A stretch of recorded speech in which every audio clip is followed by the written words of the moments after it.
আলাইকুম। ওয়ালাইকুম সালাম। বড় ভাই, আপনি এই যে কি করতে আছেন? এই যে বসো বসো। নাতিরে নিয়ে কি করতে বসো আছেন? বসো। কি হয়েছে? কি করতে আছেন? আরে বসো, তুমি বুঝাইতে আছে। কি হয়েছে? কি করেন আপনি? এগুলা কি? এইগুলি মনে করো নাতিরে নিয়ে আসছি। হ্যাঁ এই নাতি মনে করো আমি নদীর পাড়ে বইসা হ্যাঁ।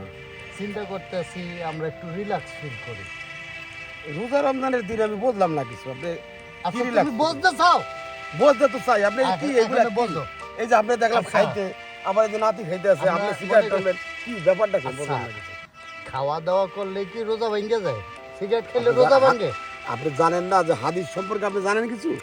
আরে আমি তুমি কোরআন সম্পর্কে জানো কিছু? আরে জানি দেখেই তো আচ্ছা, রোজার তুমি- দিনে আপনি এরকম ফিল্ডে বইসা এই যে নাতি ধরে নিয়ে ওনা মাসুম বাচ্চাও খায়, আপনি নাতি ধরে নিয়ে যা করতে আসলে আমি তো পরিবেশ নষ্ট করতে আচ্ছা, আছি, তুমি- সমাজ নষ্ট করতে আচ্ছা আছি। এক মিনিট সময় দেবা, বোঝো। হ্যাঁ বলেন, কি তুমি বলেন? কোরআন মানো, অবশ্যই মানি, আল্লাহরে মানো। অবশ্যই মানি। আচ্ছা এই জায়গা বাতাস চলতে আছে, এইটা দেখতে বোঝা যাইতেছে। বাতাস কিছুটা টের পাই। এই বাতাস চলতে আছে, সূর্য উঠছে, হ্যাঁ উঠবে।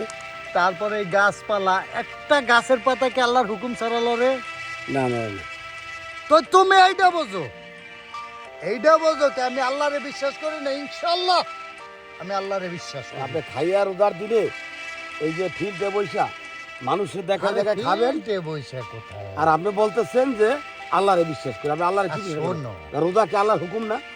আমি কি অস্বীকার করছি? তাহলে আপনি রোজা খায় না কেন? রোজার দিনে মুরব্বী বলতে আচ্ছা, একটা বোঝো, আমি কি রোজারে না থাকতে পারছি? আমার কি ক্ষমতা আছে আল্লাহর বিরুদ্ধে যাওয়ার?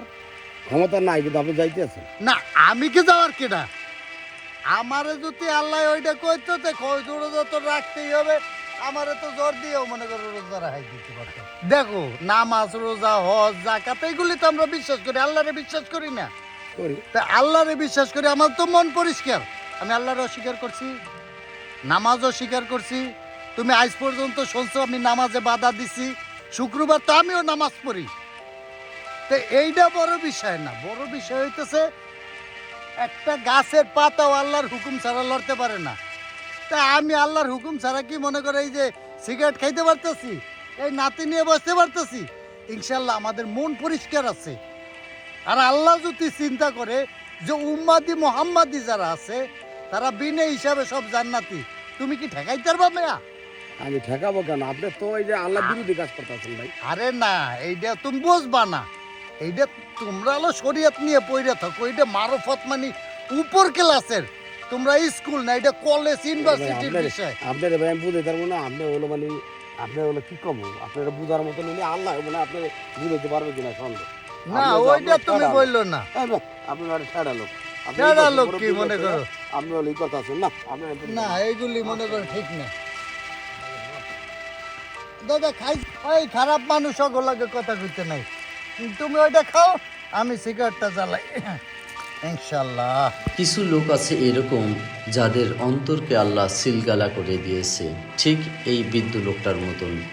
রোজা নামাজ আল্লাহর ফরজ হুকুম, এটা সে অমান্য করে বিভিন্ন যুক্তি দিয়ে বোঝানোর চেষ্টা করে যে আমি সঠিক পথে আছি। মিশন বেরি।